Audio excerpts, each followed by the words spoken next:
তারা জাতিকে ভুলে গিয়ে একটি পরিবার, গোষ্ঠী এবং সর্বোচ্চ একটা দলকেই তারা বাংলাদেশের মালিক এবং জমিদারে পরিণত করেছিলেন। বাকি সমস্ত মানুষকে তারা দাসত্বের শৃঙ্খলে আবদ্ধ করেছিলেন, বহুদলীয় গণতন্ত্র খতম করে দিয়েছিলেন, মিডিয়ার স্বাধীনতা কেড়ে নিয়েছিলেন, মানুষের বাঁচার অধিকার তারা কেড়ে নিয়েছিলেন, ভোটের অধিকারও তারা কেড়ে নিয়েছিলেন। এক কথায় নগর জীবনে, জনজীবনে মানুষ হিসেবে মানুষের যে সমস্ত মৌলিক মানবিক অধিকার আছে সবগুলা সেদিন দলিত মথিত হয়েছিল। আমাদের পুলিশ ছিল, সেনাবাহিনী ছিল, আধা সামরিক বাহিনী ছিল, সাহায্যকারী আনসার ছিল, কিন্তু দল, গোষ্ঠী, পরিবারকে রক্ষা করার জন্য সেদিন একটি জল্লাদ বাহিনী গঠন করা হয়েছিল, যার নাম ছিল রক্ষী বাহিনী। এই জল্লাদ বাহিনীর হাতে মানুষের জীবন, সম্পদ এবং ইজ্জতকে অবলীলায় তুলে দেওয়া হয়েছিল। যখন যাকে ইচ্ছা তাকে খুন করা হয়েছে, এ মানুষগুলার সামান্যতম বিচার পাওয়ার কোনো অধিকার সেদিন ছিল না।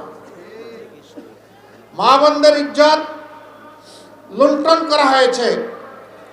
সম্ভ্রমশীল পরিবারের লোকেরা তাদের মেয়েদেরকে শিক্ষা প্রতিষ্ঠানে পাঠানো বন্ধ করে দিয়েছিল।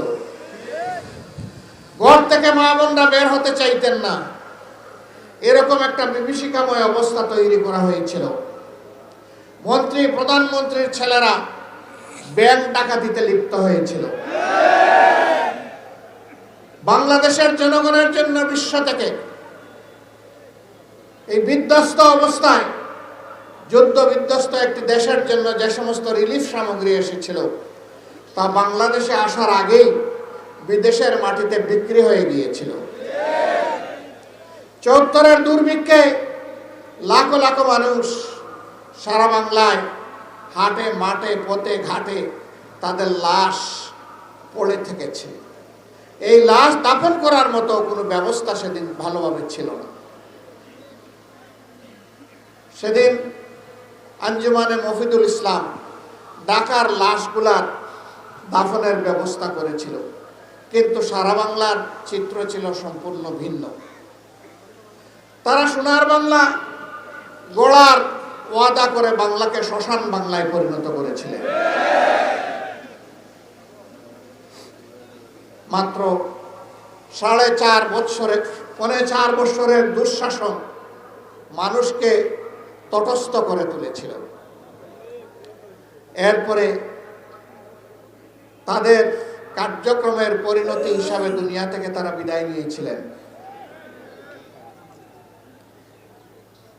কে সেদিন তাদেরকে হত্যা করেছিল? যারা ৭১-এর রণাঙ্গনে বুক চিতে দেশের স্বাধীনতার জন্য যুদ্ধ করেছিল, সেই সৈনিকরা কেন তারা সেদিন খেপে গিয়েছিল? এর উত্তর আওয়ামী লীগকেই খুঁজতে হবে, জাতিকে নয়।